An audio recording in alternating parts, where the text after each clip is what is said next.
estudiantiles exigieron a la Intendencia Metropolitana retirar las querellas contra Camilo Díaz y contra el también estudiante Brian Seguel, interpuestas tras las últimas marchas. Esto como condición para restablecer la relación con la autoridad, a la que acusan de criminalizar al movimiento estudiantil. Vamos a hablar al respecto con el vocero de la CONES, que agrupa estudiantes secundarios, Ricardo Paredes. Ricardo, gracias por estar hoy con nosotros en CNN Chile. Hola, muy buenas tardes. Ricardo, ¿por qué ustedes están acusando a la Intendencia de criminalizar el movimiento estudiantil? Bueno, aquí en primera instancia nosotros hicimos como Coordinadora Nacional un gesto hacia una unidad del movimiento estudiantil, entendiendo que hoy en día las situaciones, como bien decía el rector de la Universidad de Chile, la situación específica también de Camilo Díaz es inaceptable en este momento, entendiendo que hoy en día no existen ni siquiera pruebas concretas. Hoy en día no es un tema al cual la investigación haya sido bastante acabada como para acusarlo del cargo que se le imputa. Es decir, hay hasta una tesis en la cual se dice con bastante fuerza que Camilo ni siquiera participó de esa movilización. Camilo Díaz, para ir aclarando los puntos, él está imputado por llevar una bomba Molotov en su mochila, lo que es un delito. Evidentemente hay que probarlo, por supuesto. Pero, ¿qué es lo que piden ustedes?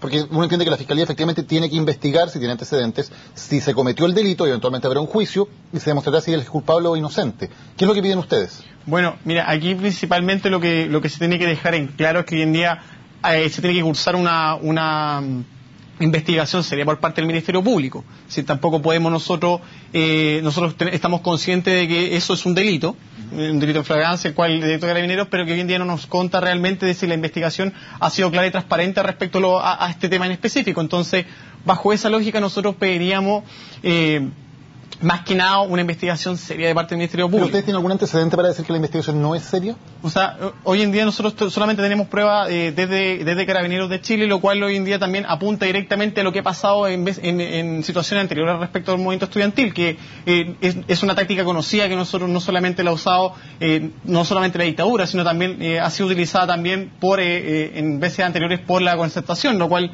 nosotros lo conocemos de fondo. Entonces, lo que exigimos en realidad es que hoy en día se presenten más pruebas concretas, porque, como te digo, incluso hay tesis en las cuales se plantea que Camilo Díaz ni siquiera participó de esa movilización. Pero cuando dices hay tesis que plantean, ¿ustedes dicen que él no estaba ahí, que no participó de esa manifestación? Como CONES, digamos, ¿se hacen cargo de eso? Como CONES nosotros no nos vamos a hacer cargo respecto a sus dichos. Es decir, como bien te digo, esto es parte de una investigación en la cual debe ser una investigación responsable y en la cual nosotros apuntamos directamente a eso, y existen diferentes tesis respecto al tema. Ya, pero ¿qué le piden a la Intendencia? La pregunta, porque ustedes pueden hacer alguna crítica cómo está llevando el Ministerio Público la investigación, pero la Intendencia no lleva la investigación, no es la Fiscalía, ni tampoco es juez para determinar si esta persona queda o no en prisión preventiva mientras se llega al juicio. Claro, lo que nosotros, como te comentaba, hicimos un gesto de solidaridad con el resto de las organizaciones sociales, específicamente la FECH, en la cual es un representado de la Casa de Estudios de la Universidad de Chile, en la cual nosotros lo que en realidad hicimos fue un gesto entendiendo que la Intendencia también se hace parte de la querella. Entonces, por ahí va el gesto que nosotros quisimos dar como movimiento estudiantil en bloque. ¿Pero ustedes le piden a la Intendencia que retire la querella? ¿Cuál es el pedido específico a la Intendencia? Porque ustedes están cortando relaciones con la Intendencia. Entonces, ¿qué es lo que puede hacer la Intendencia dentro de sus atribuciones? Claro, no hablemos tampoco de cortar relaciones, sino que hoy en día se tenía entendido que esa reunión comprendía también reunirse con Carabineros de Chile.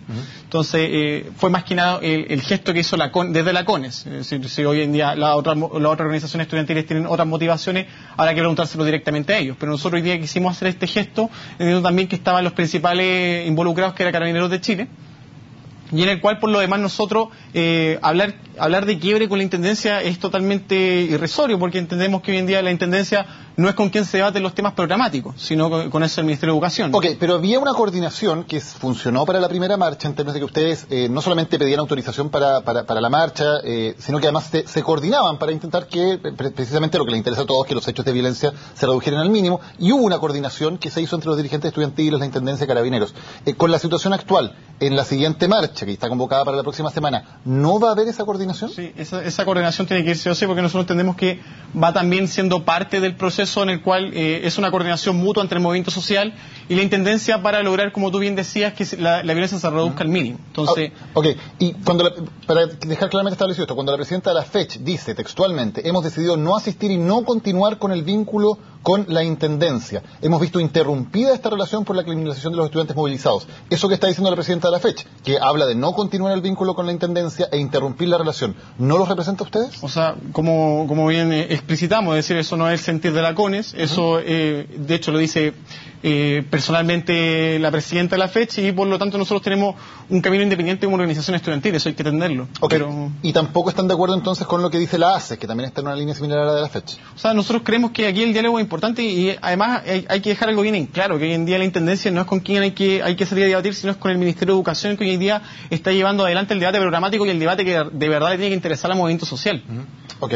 Hay otro caso, aparte del de Camilo Díaz que comentábamos, que es el de Brian Seguel, quien se encuentra como único imputado por la golpiza que sufrió el teniente de carabineros Felipe Vidal en la marcha del Día del Trabajo del 1 de mayo. ¿Ustedes también tienen alguna acusación, alguna duda acerca de lo que está ocurriendo en el caso de Brian Seguel? O sea, respecto al caso de Brian, nosotros también decir lo mismo. Hoy en día nos sumamos a este gesto de solidaridad, de unión del movimiento estudiantil en función de eso mismo, pero nosotros respecto a un juicio específico a alguno de los dos casos no tenemos, sino simplemente aclarar que esto es dando señales de que el movimiento estudiantil está en conjunto y actúa en bloque. Ya, pero claramente hay una diferencia de opinión entre ustedes y la ACES.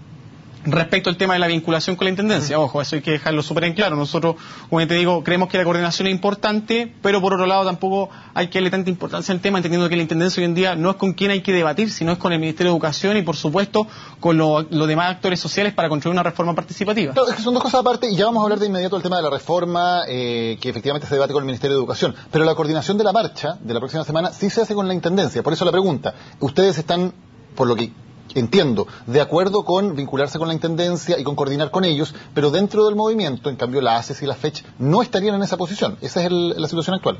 O sea, bueno, ellos también son convocantes como organizaciones, eso hay que dejarlo bien en claro. Entonces, habrá que preguntarle a ellos, como bien te decía, respecto a cuál va a ser su posición final en el tema de coordinación de la marcha, pero como te iba diciendo, eso no es un tema netamente que sea algo preponderante al momento de discutir sobre la mesa, sino que es simplemente la coordinación de la marcha. Claro, pero si la marcha la están convocando en conjunto, algunos de los convocantes estarían coordinados con la Intendencia y otros de los convocantes en cambio no. Es una figura un poco extraña. No, o sea, para nada, si aquí hoy en día, si la FECH y la ACE deciden no participar de ese espacio, es su decisión autónoma. Entonces, yo diría que aquí sacar ese foco respecto al tema, es decir, si hoy en día nosotros vamos, es porque tiene que haber la organización convocante como fuimos nosotros en primera instancia, los cuales debemos hacernos cargos también de la convocatoria. Entonces, va más que nada por ese lado. Las organizaciones estudiantiles como un todo, contando a la CONES, a la ACES, a la CONFECH, etc., ¿están haciendo todo lo posible para evitar que haya violencia en los días de protesta? O sea, por supuesto, nosotros no es mucho tampoco lo que podamos hacer, eso hay que dejarlo bien en claro. Nosotros desde el movimiento estudiantil siempre hemos lamentado mucho el tema de los hechos de violencia, entendiendo que eso también cambia el foco de nuestro debate de fondo, el cual es cambiar el sistema educacional final. Entonces, obviamente nosotros hacemos todo en la medida de lo posible respecto al tema de ir superando el tema de la violencia y por lo demás ir posicionando más los temas de fondo, los cuales son, como bien te decía, reformular el sistema educacional. Ahora, en esta reformulación, y vamos ahora sí a los temas de fondo de la reforma, la presidenta Bachelet decía que ella atribuye cierto descontento estudiantil a que todavía no está toda la información disponible. ¿Ese es el problema, que todavía no hay información porque hay algunos proyectos que no se han entregado? O sea, bueno, como bien lo decía la presidenta, y algo que lamentamos desde el movimiento estudiantil es que hoy en día se parcela el debate educacional. Nosotros desde la Coordinadora Nacional hacemos un análisis, el cual lo más importante acá es entender la educación como un todo, como un sistema lineal, en el cual se vayan discutiendo los temas con un nexo de conexión. Es decir, por ejemplo, la educación media no puede estar en ningún momento desligada de lo que va a ser las políticas de la educación superior, por ejemplo. Entonces, yo creo que esta misma dinámica que se ha propuesto el Ministerio hasta el momento, lo cual nosotros lamentamos, esto de, primero, el debate parcelado, y segundo, sin participación, obviamente han causado reacciones negativas en el movimiento estudiantil. ¿Por qué se dice sin participación? Porque el ministro Izaguirre por lo menos ha estado dispuesto a juntarse y a conversar con todo el mundo. ¿Ustedes sienten que no los han escuchado? Nosotros no, hay que dejar en claro algo. Nosotros nos juntamos con el ministro Izaguirre en una reunión bilateral, pero la cual en ningún caso puede ser considerada como participación. ¿Por qué nosotros decimos esto? Obviamente porque al momento de la reunión, que fue el lunes 7 de abril, por lo menos con la Coordinadora Nacional, primero, el ministro lleva menos de un mes en su cargo. Entonces, se entiende que no tenía una propuesta dura la cual nosotros presentarnos y sobre la cual nosotros también debatir, sino que simplemente, como nosotros hemos repetido hasta el cansancio, lo que se hizo en esa reunión fue un intercambio de opinión y también de diversidad respecto a cómo se pensaba que se debería construir la educación en Chile, pero nada concreto. Ok, pero el ministro Izaguirre los escuchó y más o menos lo que presenta luego tiene que ver con lo que aparecía en el programa de gobierno, ¿o hay algo que a ustedes les haya sorprendido en lo que está presentando hasta ahora el gobierno? Por supuesto, nosotros en esa reunión fuimos tajantes, en esa reunión no podía seguir, y de hecho ha sido un discurso del movimiento estudiantil en su conjunto, incluso antes de la reforma vocacional, el cual nosotros lo fijamos en el tema del financiamiento. Es decir, que hoy en día se siga subvencionando al alumno por día asistido a clase es la lógica y es el corazón del lucro en la educación. Entonces, nosotros nos pidió muy de sorpresa que, pese a los grandes eslóganes que hoy día se plantean cambiar el sistema educacional en su conjunto, el financiamiento hoy en día está siendo la principal traba para lograr ese objetivo finalmente. ¿Cómo debería ser la forma correcta de financiamiento del sistema? Nosotros, como lo hemos caracterizado desde la CONES, es el tema de que hoy en día se haga esta inyección basal de recursos por proyecto educativo. Nosotros entendemos que al financiarse por asistencia, lo perjudicial de esto es que hoy en día los liceos públicos, en los cuales tenemos una composición socioeconómica mucho más baja y por lo tanto tenemos, por ejemplo, compañeros trabajadores, compañeros padres, entonces obviamente estamos mucho más expuestos a faltar, y si faltamos se reducen los fondos, y si se reducen los fondos, obviamente no se puede concretar el proyecto educativo y la calidad de la educación empeora en esos liceos. Entonces, lo que nosotros proponemos es un financiamiento por matrícula, el cual nos permita a nosotros, los liceos públicos sobre todo, que eso queremos fortalecer, nos permite a nosotros tener la plata asegurada en buen chileno para tener el proyecto educativo y que nuestros compañeros puedan desarrollarse en todas sus habilidades por el proyecto educativo que adscriben, ¿se entiende? Entonces, eso es lo principal, y obviamente una segunda patita de esta petición que nosotros hacemos como Coordinadora Nacional es el tema de que se tiene que fortalecer la educación pública, porque si bien esta reforma pasa a igualar la cancha, entre comillas, entre los particulares sancionados o particulares con los públicos, obviamente no se fortalece la educación pública, y la educación pública aún no es una alternativa viable para las familias chilenas. Ok, que el financiamiento sea no por la asistencia, sino que por la matrícula, pero que sea igual para colegios públicos o como para colegios particulares subvencionados, porque hoy el Estado entrega una subvención, y esa subvención es exactamente igual si se lleva a un liceo o una escuela pública o si se lleva a un colegio particular subvencionado. ¿Debería seguir siendo igual, más allá de que ya no se haga por asistencia, sino que por matrícula? O sea, mira, si nosotros partimos de la concepción, y nosotros hemos sido bastante dejantes en este punto, es decir, si hoy en día nosotros de verdad queremos eliminar el financiamiento compartido, obviamente tiene que ser el Estado un trato preferente con sus instituciones.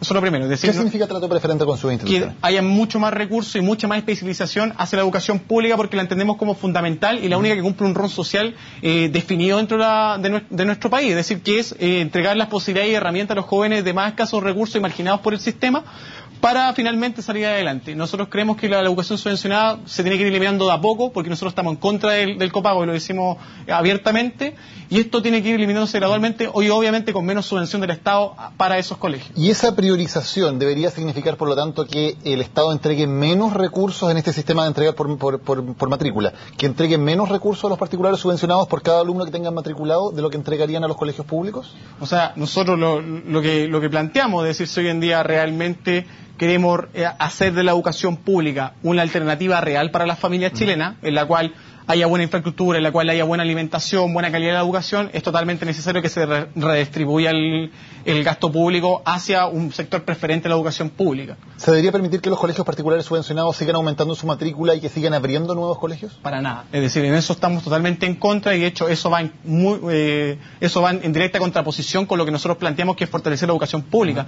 Nosotros exigimos que, si de verdad se tiene la intención de eliminar con el financiamiento compartido, aunque nosotros podemos estar un poco en desacuerdo con el plazo de 10 años, nosotros creemos que es fundamental que hoy en día se le corte y se le pare la mano a los empresarios para seguir abriendo colegios, y que a su vez se vaya inyectando más recursos y se vaya especializando a la educación pública. Y en ese esquema, ¿dónde queda la libertad de elegir de las familias? Porque si las familias quieren efectivamente llevar a sus hijos a colegios particulares subvencionados y no hay más matrícula disponible, evidentemente se coarta esa libertad. Ellos no tendrían la posibilidad de optar por ir a un colegio particular subvencionado. O sea, aquí nosotros partimos de la base que hoy en día ese argumento de hoy en día, la libertad que se tiene para elegir, oye, no es tal, porque lamentablemente y de manera tácita lo que se le hace es, como la educación pública está tan menospreciada, y la educación subvencionada, aparte de recibir recursos estatales, también cuenta con el copago de las familias, obviamente tiene un mayor nivel de calidad. Lo que nosotros proponemos, obviamente, no es decirle a las familias, oye, ¿sabes qué? Tú tienes que ir a un público, sino simplemente equiparar la cancha de tal manera que hoy en día un particular subvencionado sea lo mismo que un público. Ok, se entiende el punto de entregarle mayores recursos a los colegios públicos para poder permitirles equiparar a los colegios particulares subvencionados. Lo que es más difícil de entender es por qué no se debería mantener la posibilidad de que se abran nuevos cupos en los particulares subvencionados para las familias que, tomando esa decisión, opten por la educación particular subvencionada en vez de la pública, o no deberían tener las familias esa posibilidad de optar. Bueno, aquí hay un debate abierto, un debate ciudadano el cual se está dando respecto al tema de la legitimidad de los colegios particulares subvencionados. Entonces, bajo esa misma lógica, nosotros como Coordinador Nacional creemos que esto debe ir siendo ya eliminado de manera gradual, el cual nosotros nos permite poner un sistema el cual no tenga cabida para el lucro en la educación. Eso es lo más importante, y de hecho esos son nuestros mayores reparos con los particulares subvencionados, porque aparte de lucrar no entregan calidad en la educación. Ok, pero el proyecto del gobierno efectivamente elimina el lucro en los particulares subvencionados. ¿No es suficiente con eso? O sea, permitirles seguir funcionando, seguir abriendo matrícula, seguir abriendo nuevos colegios, siempre y cuando no lucren, que es algo que dice el proyecto del gobierno? Pero entonces, ¿en qué momento nosotros vamos a eliminar el copago si seguimos permitiendo que se siga entrando matrícula y que se siga abriendo establecimientos particulares subvencionados? Pero esos establecimientos que se abran tendrían que jugar con las reglas del juego, es decir, no podrían lucrar y en un plazo gradual de hasta 10 años tendrían que eliminar el copago. Si lo hacen de acuerdo a esas reglas, ¿qué tendría de malo en que se puedan abrir? O sea, es que mira, como te digo, nosotros tenemos que, este plazo de años nosotros lo entendemos como un proceso gradual, en el cual básicamente es sobre todo para el fortalecimiento de la educación pública, primero, y segundo, para un cambio de mentalidad de la sociedad chilena. Entonces, si nosotros seguimos con las mismas lógicas, con las mismas reglas del juego, como tú bien decías, y de hecho la reforma lo dice, van a poder seguir funcionando los establecimientos subvencionados con las mismas reglas que existen hoy día, no con la reforma. Entonces, sería continuar con la misma lógica, sería como, entre comillas, una suerte de primavera de los últimos 10 años para los empresarios de la educación, y que en definitiva no iría a atacar el problema de fondo. Finalmente, Ricardo, el movimiento de los alumnos del Instituto Nacional, ¿sientes que es representativo de los intereses de los estudiantes en Chile o que ellos están luchando por ciertos privilegios? O sea, nosotros lamentamos esa caracterización que le ha dado sobre todo la derecha respecto a la toma de los compañeros del Instituto Nacional. Eso hay que dejarlo súper en claro, que hoy en día hasta se han intentado aprovechar de la imagen pública de la toma institucional, defendiendo valores tan retrógrados como, por ejemplo, es que los estudiantes del Instituto Nacional quieren defender la selección, por ejemplo, que es algo que nosotros estamos totalmente en contra y el cual hemos podido dilucidar y hemos podido confirmar con el petitorio que ellos mismos presentaron la semana pasada. Respecto a esto mismo, nosotros pensamos desde la Coordinadora Nacional que es totalmente necesario que hoy en día el Ministro de Educación reciba y tenga la deferencia de recibir a los estudiantes del Instituto Nacional para que se escuchen sus propuestas como primera cosa, y en segunda instancia también de que se debata respecto al mismo petitorio que entregaron los compañeros, el cual sí aborda muchas de las problemáticas en la educación. Ricardo Paredes, gracias por habernos acompañado hoy en CNN Chile. Muchas gracias, Daniel. Buenas noches.